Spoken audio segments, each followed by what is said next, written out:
Out in the West Texas town of El Paso, I fell in love with a Mexican. One sentence summary. Society finally reaches a boiling point and it all kicks off the day after all crime was legal for 12 hours. Could you beat the villain? So it's more of a situation than an actual villain. Could I make it to the border when, society's crumbled? In the film's case, Mexico are letting in refugees. Yeah, I could. There's two options. In the film, they do this bit once and never again, which maybe they felt bad about it because, the racism and stuff. So they have a flag, and it's the Forever Purge flag. So the Purgers who are harassing them, they see the flag and they're like, oh hey, they're one of us, so that's cool, we'll let them go. I would do that all the time. If not, maybe you've not got a flag, or maybe the Mexican people you're with is kind of giving away that you're not in the racist gang. If it were me, I'd be like, look, it's all kicking off, we need to get out of here. What we've got to do is find the biggest dude we can, prison rules, beat the crap out of them, strap him to the front of the van, make sure everyone knows we're badasses and not to be messed with. So yeah, you could have done that. And very early in the film, they meet a guy who's got a swastika tattooed on his face. He would have been a prime candidate for that. How would you improve this film? The film is set in Texas, so a lot of people are wearing cool hats, hence why I'm wearing this hat. I feel it would be, it would be hard for me not to be sucked in by all the cool hat wearing, but there you go.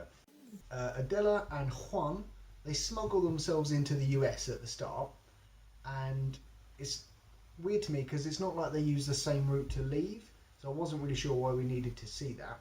And also that kid that leaves them in the tunnels and then jump scares them, if it were me, I probably would have lamped that kid in the face.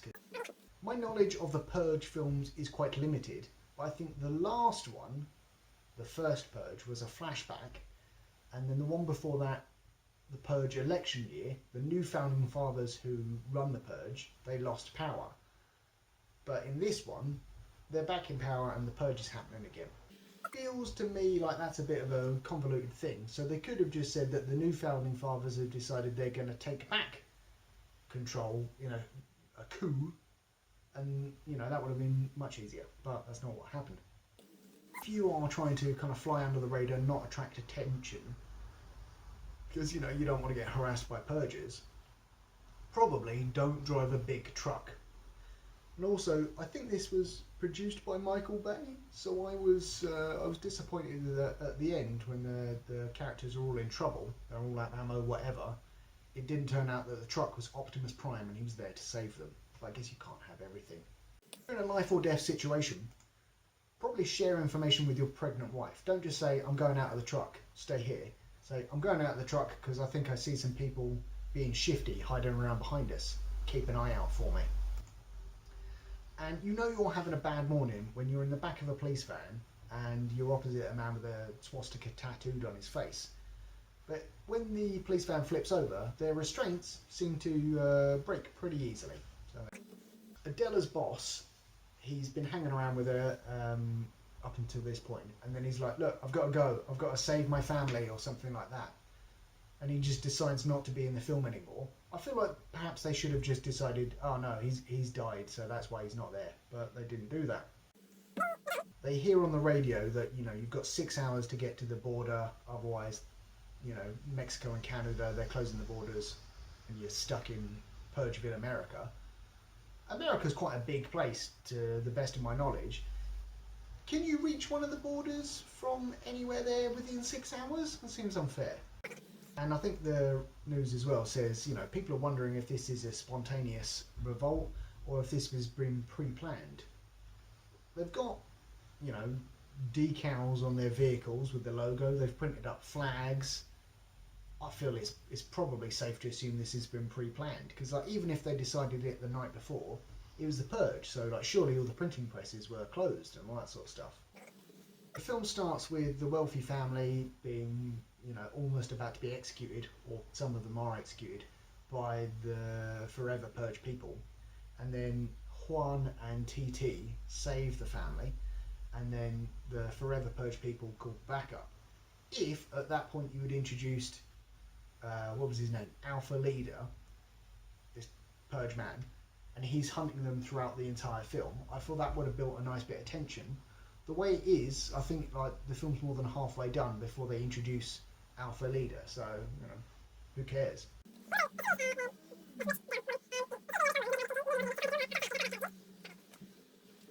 As soon as the rich blonde lady was making eyes at TT, and you know they have that nice little moment where they find peanut butter and jelly and they combine to make a sandwich.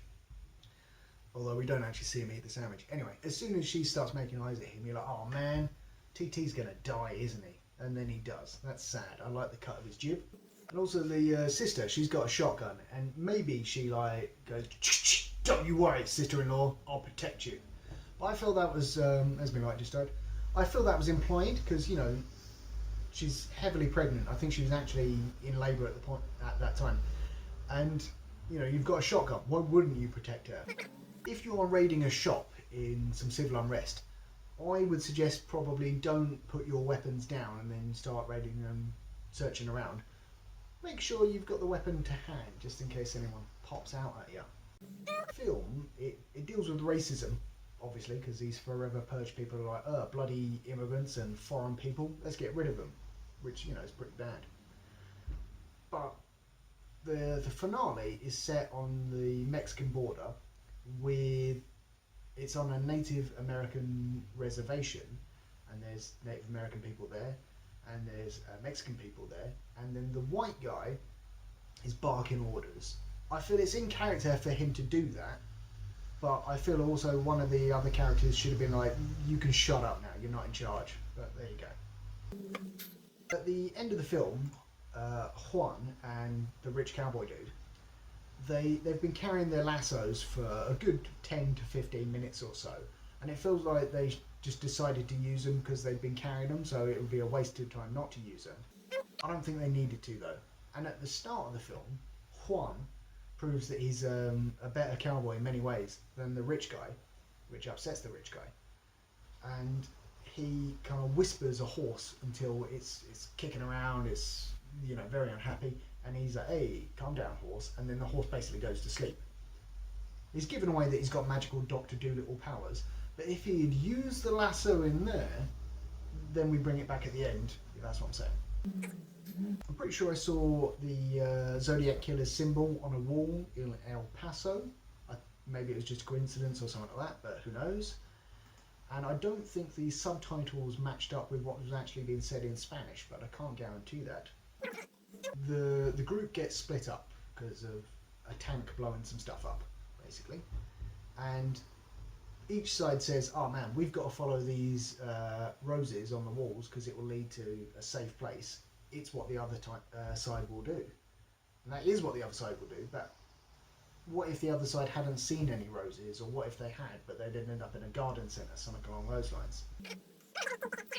Adela and the pregnant lady, they go into a cinema that I think is playing like a Dracula film, and they see what appear to be corpses, but then the corpses jump out at them because they're actually people lying in wait.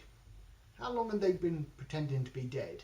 And also, how unlucky is it that you've got the element of surprise because you've been acting like a corpse, and then the person you try and attack is like basically Lady John Wick? That's very unfortunate for them. It was a bit late to give your staff the Purge bonus so they can protect themselves and buy some security on the day of the Purge. You know, maybe do it the week before, who knows. And the people who clapped when the Purge ended are definitely the kind of people that clap when a plane lands. And Adela is on the roof of a place, she picks up a rifle, and this guy's all like, wow, where did you learn to handle weapons like that? And she doesn't give an answer because she's got a mysterious past. But all she really did was look down the sight and keep a truck in focus. So I'm not that impressed by that. But, you know, she did have a very smooth focus, as we were seeing. The ranch hand, whoever he is, who works for the rich family who, you know, took him hostage at the beginning, did he spend his entire Purge night waiting for them to come out? Because we see the family, you know, watching security cameras or whatever, and we see someone, could be anyone, on the footage that the family don't see. So was it that guy, and he's just been waiting there all night like, oh, I'm going to get him? Because it feels like he's wasting his crime is free night. Adela asks where all the staff at her job are, because she's turned up and there's no one else there basically.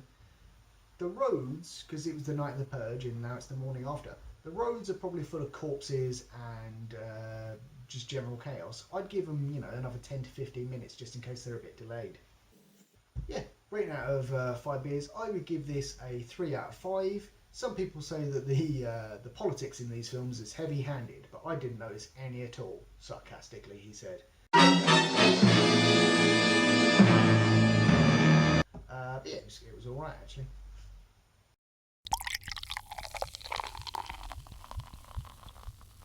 In Rose's cantina, music would play and Felina would whirl.